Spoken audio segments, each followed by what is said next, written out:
কিছু নিয়ে যাব কবরে? আমাদের সঙ্গে কেউ যাবে? আমাদের সঙ্গে আমাদের মা যাবে। বলেন না কেন? কথা বলেন না কেন? মা যাবে, বাবা যাবে, স্বামী যাবে, সন্তান যাবে, পাড়া প্রতিবেশী যাবে। যার সঙ্গে এত ভালোবাসা মহব্বত মিল, কেউ ওই কবরে বলেন যাবে কি? ও মা বোনেরা, দুনিয়ার কেউ যদি কবরে না যায়, আল্লাহর কোরআন আমাদের কবরে যাবে। সুবহানাল্লাহ বলবেন না? মা বোনরা খেয়াল করুন, আল্লাহ পাকের ফেরেশতা মাটিখানা মুষ্টি করে শক্ত করে ধরলেন।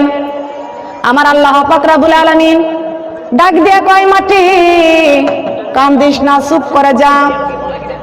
মিনহা খলাকনাকুম ওয়া ফিহা নুঈদুকুম, এই মাটি দিয়ে আমি আদমকে বানাবো। ওয়া ফিহা নুঈদুকুম, আবার এই মাটির ঘরে আদম জাতকে মাটির ঘরে শোয়া দিব। সুবহানাল্লাহ। ওয়া ফিহা নুঈদুকুম ওয়া মিনহা নুখরিজুকুম তারাতান উখরা, এই মাটির আদম আমরা মানুষ, এই মাটিতে আমাদেরকে শোয়া দিবে। আবার হাজার হাজার বছর পূর্বে মাটির থেকে আবার জিন্দা করে দেবে। বলি সুবহানাল্লাহ। যেই দিনকে এই মাটি থেকে জিন্দা করে উঠবে, আল্লাহ পাক রব্বুল আলামিন ইসরাফিল আলাইহিস সালামকে সিংহার মধ্যে ফু দেওয়ার জন্য হুকুম করবেন। ইসরাফিল আলাইহিস সালাম সিংহার মধ্যে ফু দিবেন, আর কবর থেকে সমস্ত মানুষগুলো উলঙ্গ অবস্থায় জিন্দা হয়ে উঠবেন। বলি সুবহানাল্লাহ। মা বোনরা খেয়াল করুন, এই মাটি থেকে সবাইকে উঠতে হবে। ও মা বোনেরা, আমার আল্লাহ পাক রব্বুল আলামিন কোরআনে কারিমের মধ্যে ঘোষণা করে দিয়েছেন, যখন আমার বন্ধু মেরাজের রজনী মেরাজে যাবেন, আল্লাহ পাক রব্বুল আলামিন ডাক দিয়ে কয়, জিবরাইল, আমার বন্ধু উম্মতি উম্মতি বলে কাঁদতেছেন রে জিবরাইল। জিবরাইল রে, আমার বন্ধু উম্মতের জন্য কান্দে।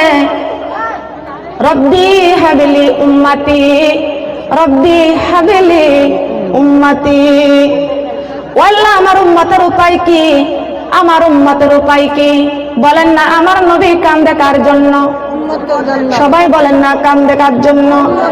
কান্দেন নবী মদিনায় শুধু উম্মতের মায়ায়, কান্দেন নবী মদিনায় শুধু উম্মতের মায়ায়, কান্দেন নবী মদিনায়। দরদি পড়ে সবাই, দরদি পড়ে সবাই, নবীকে সালাম জানাই, কান্দেন নবী মদিনায় শুধু উম্মতের মায়ায়, কান্দেন নবী মদিনায় শুধু উম্মতের, কান্দেন নবী মদিনায় শুধু, কান্দেন নবী মদিনায়। বলেন না, কবরে হাসরে ফুলসি রাতে কেউ হবে না আপন, কবরে হাসরে ফুলসি রাতে কেউ হবে না আপন, নফসি নফসি করে কানবে ঈসা মুসা আদম। সুবহানাল্লাহ বলেন। কবরে হাসরে ফুলসি রাতে কেউ হবে না আপন, নফসি নফসি করে কানবে ঈসা মুসা আদম। হাই হাই করে কান্দেন নবী, হাই হাই করে কান্দেন নবী, চোখের জলে বুক ভাসাই, কান্দেন নবী মদিনায় শুধু উম্মতের মায়ায়, কান্দেন নবী মদিনায় শুধু, বলেন কান্দেন নবী মদিনায় শুধু উম্মতের মায়ায়। আল্লাহু আকবার। বলেন না, নবী আমার কার জন্য কান্দে? এই মা বোনেরা কার জন্য কান্দে? নবীজি উম্মতি উম্মতি বলে সারাক্ষণ কান্দে। আমার নবীর পেটে খাবার নাই, তিনখানা পেটে বাপাতর বান্দা, আমার নবী উম্মতের জন্য কান্দে। মাইশা রাদিয়াল্লাহু তাআলা আনহা আল্লাহর নবীর কাছে এসে বললেন, ইয়া রাসূলুল্লাহ, ইয়া হাবিবাল্লাহ, ও আল্লাহর নবী, আপনি কি জন্য কান্দেন? কেন কান্দেন? আমি আয়েশা বুঝতে পারছি আপনি কি জন্য কান্দেন। আল্লাহর নবী বলতেছেন, আয়েশা রে, কেন কান্দি, কি জন্য কান্দি, তুমি কেমনে বুঝতে পারলে? আয়েশা রাদিয়াল্লাহু তাআলা আনহা ডাক দিয়ে কয়, ইয়া রাসূলুল্লাহ, ইয়া হাবিবাল্লাহ, আপনি কাঁদতেছেন, আপনার পেটে তিনখানা পাথর, আপনার পেটে কোনো খাবার নাই, ক্ষুধার জন্য আপনি কাঁদতেছেন। আল্লাহর নবী ডাক দিয়ে কয়, আয়েশা রে, আমি ক্ষুধার জন্য কান্দি না। সুবহানাল্লাহ বলেন। আমি ক্ষুধার জন্য কান্দি না। মা আয়েশা রাদিয়াল্লাহু তাআলা আনহা ডাক দিয়া কয়, ও আল্লাহর নবী, আমি জানি আপনি কেন কান্দেন, কি জন্য কাঁদতেছেন। আল্লাহর নবীর এই কান্নার দেখিয়া মা আয়েশা রাদিয়াল্লাহু তাআলা আনহা ডাক দিয়া কয়, ও নবীজি, আপনি কেন কাঁদেন আমি বুঝতে পারছি। বলে, কেন? আপনার মাথার নিচেই পাথরের একটা বালিশ, এই বালিশে মাথা দিয়ে শুতে কষ্ট হয়, এই জন্য আপনি কাঁদতেছেন। আমার নবী ডাক দিয়া কয়, আয়েশা রে, না, আমি বালিশের জন্য কান্দি না। সুবহানাল্লাহ বলেন। মা আয়েশা রাদিয়াল্লাহু তাআলা আনহা ডাক দিয়া কয়, ও আল্লাহর নবী, আমি বুঝতে পারছি কেন আপনি কাঁদেন। আপনার পিঠের নিচেই খেজুরের পাতার চাটাই, এই জন্য আপনি কাঁদতেছেন গো নবীজি। আল্লাহর নবী কান্দে আর ডাক দিয়া কয়, আয়েশা রে, আমি বিছনার জন্য কান্দি না। তাহলে গো নবীজি, বুঝতে পারছি আজকে মনে হয় আপনার মায়ের কথা মনে পড়ে গেছে, আপনার বাবার কথা মনে পড়ে গেছে। আল্লাহর নবী এই মা বাবার কথা শুনে আরো চোখের পানি কেমরেই বাড়তে লাগলেন। আল্লাহর নবী ডাক দিয়ে কয়, আয়েশা রে, পেটের ক্ষুধায় কান্দি না, বালিশের অভাবে কান্দি না, বিছানার জন্য কান্দি না, মায়ের জন্য কান্দি না, বাবার জন্য কান্দি না, আমি কান্দি রে আয়েশা আমার দুনিয়ার গুনাহগার উম্মতের জন্য। বলেন না কার জন্য? নবী আমার কাদের জন্য কান্দে? বলে, দয়ার নবী প্রেমের ছবি আর আসবে না জগতে আমার, দয়ার নবী প্রেমের ছবি আর আসবে না। উম্মত বিনে হাসর দিনে, উম্মত বিনে হাসর দিনে, উম্মত বিনে যাবে না নবীজি বেহেশতে, দয়ার নবী প্রেমের ছবি আর আসবে না জগতে আমার, দয়ার নবী প্রেমের ছবি আর আসবে না। সুবহানাল্লাহ বলেন।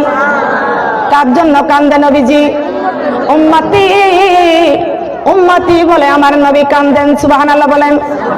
যেই নবী উম্মতের জন্য কান্দে, সেই নবীর ভালোবাসার দরকার আছে কি আছে না? বলেন। ও হীরাপুরের মা বোনেরা, আল্লাহর নবীকে যদি ভালো না বাসি, এই হীরাপুরের মা বোনদেরকে বলে যাই, যদি আমরা বিশ্ব নবীকে ভালো না বাসি, তবে আমরা আল্লাহকেও পাইব না। কথা বলেন ঠিক না বেঠিক? আমার মা বোনেরা, নামের কোনো মর্যাদা নাই যদি আমাদের আমল না থাকে, ঠিক কিনা বলেন? এ মা বোনেরা, হীরাপুরের মা বোনদেরকে বলে যাই, এই জমিনে যদি আল্লাহর নবীকে ভালোবাসতে পারেন, আল্লাহ পাক রব্বুল আলামিন হীরার চাইতেও দামি বানায়া দিবেন। ঠিক না? নবী আমার কার জন্য কান্দেন? উম্মতের জন্য কান্দেন। ও মা বোনেরা, বিশ্ব নবীকে কেমনে ভালোবাসেছিলেন? আবু বকর সিদ্দিক রাদিয়াল্লাহু তাআলা আনহুমা। সম্মানিত আমার মা বোনরা, খেয়াল করুন, আল্লাহ পাক রব্বুল আলামিন যেই বিশ্ব নবীকে দুনিয়ার বুকে পাঠাই দিয়েছেন, এই নবীকে সৃষ্টি করার, এই পৃথিবী সৃষ্টি করার 500 বছর পূর্বে আমার নবীকে বানাইছেন। বলি সুবহানাল্লাহ। কাকে বানাইছেন? আমার নবীজিকে বানাইছেন এই পৃথিবী সৃষ্টি করার 500 বছর পূর্বে। পূর্বে মানে কি? আগে। আমার নবীজি সৃষ্টির আগে আর কিছু ছিল? আল্লাহ পাক রব্বুল আলামিন সর্বপ্রথম বিশ্ব নবীর নূরকে বানাইছেন। সুবহানাল্লাহ বলেন। কার নূর বানাইছেন? সেই নূরটা দিয়া কি বানাইছেন? আল্লাহ পাক রব্বুল আলামিন সর্বপ্রথম বিশ্ব নবীর নূর বানাইছেন। বিশ্ব নবীর নূর বানাইয়া ওই নূরটা আবার 4টি ভাগ করেছেন। কয়টি? বলেন না কয়টি? 4টি ভাগ করেছেন। একটি ভাগ দিয়ে বানাইছেন আরশ। সুবহানাল্লাহ বলবেন না? আর একটি ভাগ দিয়ে বানাইছে আলমে আরা। সুবহানাল্লাহ। আর একটি ভাগ দিয়ে বানাইছেন কলম, আর একটি ভাগ দিয়ে বানাইছেন জান্নাতুল ফেরদাউস। সুবহানাল্লাহ। কয়টি? চারটি। আরশের দরকার আছে কিনা? আলমে আরশের দরকার আছে কিনা? আমরা দুনিয়াতে আইছি কোন জায়গা থেকে আইছি? আলমে আলমে আরশ থেকে আইছি। সুবহানাল্লাহ। আলমে আরশ থেকে আইছি আলমে দুনিয়ায়, ঠিক কিনা? আবার আলমে দুনিয়া ছেড়ে সবাইকে চলে যেতে হবে নাকি মিথ্যা বলেন? মিথ্যা না সত্য? সবাইকে চলে যেতে হবে। এই দুনিয়া ছেড়ে সবাইকে চলে যেতে হবে। আলমে দুনিয়া থেকে আলমে বরজকে চলে যাব। আলমে বরজকে যাওয়ার জন্য আল্লাহ পাক রব্বুল আলামিন আমাদেরকে একটা বাহন দিয়েছেন। সেই বাহনটার নাম কি বলেন তো? একা সঙ্গে কেহ যাইবে না, ওই কবরে থাকব একা সঙ্গে কেহ। বলেন, ওই কবরে থাকব একা সঙ্গে কেহ। এই মাটির দেহ মাটি খাবে, মাটির পাব বিছানা, ওই কবরে থাকব একা সঙ্গে কেহ যাইবে না, ওই কবরে থাকব একা। বলেন, মাটির দেহ মাটি খাবে, মাটির পাব বিছানা, ওই কবরে থাকব একা সঙ্গে কেহ। ওই কবরে থাকব একা। এই যৌবন শক্তি চলে যাবে আর তো ফিরে পাবো না, সময় থাকতে কোরআন ধরো নইলে রক্ষা পাইবা না। যৌবন শক্তি চলে যাবে আর তো ফিরে পাবো না, সময় থাকতে কোরআন ধরো নইলে রক্ষা পাইবা না। মাটির দেহ মাটি খাবে, মাটির পাব বিছানা, ওই কবরে থাকব একা সঙ্গে কেহ। বলেন, ওই কবরে থাকব একা, ওই কবরে থাকব একা। এই মাটির দেহ মাটি খাবে, মাটির পাব বিছানা, ওই কবরে থাকব একা সঙ্গে কেহ যাইবে না, ওই কবরে থাকব একা। এই যৌবন শক্তি চলে যাবে আর তো ফিরে পাবো না, সময় থাকতে নামাজি পড়ো নইলে রক্ষা পাইবা না। মাটির দেহ মাটি খাবে, মাটির পাব বিছানা, ওই কবরে থাকব একা সঙ্গে কেহ। ওই কবরে থাকব একা সঙ্গে কেহ। যাবে কবরে? যাবে? বলেন যাবে? বলেন না কেন? ওই কবরে থাকব একা। অহংকার পতনের মূল, জেনে শুনে করো না গো এমন কঠিন ভুল।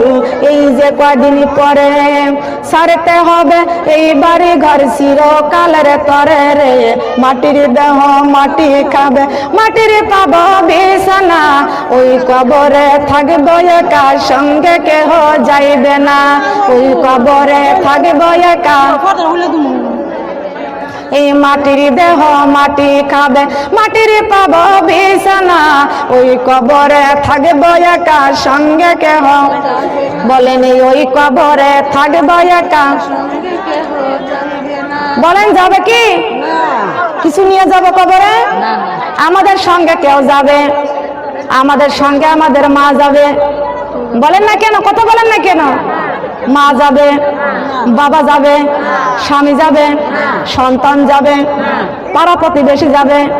যার সঙ্গে এত ভালোবাসা মহব্বত মিল, কেউ ওই কবরে বলেন যাবে কি? মৌতের গাড়িতে চড়ে কবরের দেশে যাইতে হয়। সুবহানাল্লাহ বলেন। মৌতের গাড়িতে সবাই উঠার দরকার আছে কি আছে না? বলেন আছে কি আছে না? এ মা বোনেরা, প্রত্যেক বান্দা বান্দিকে আমাদেরকে মৌতের গাড়িতে ওঠা লাগবে। জিন্দা থাকা অবস্থায় কেউ ওই মালাকুল মৌতের ওই মৌতের গাড়িতে কাউকে উঠাইবে না।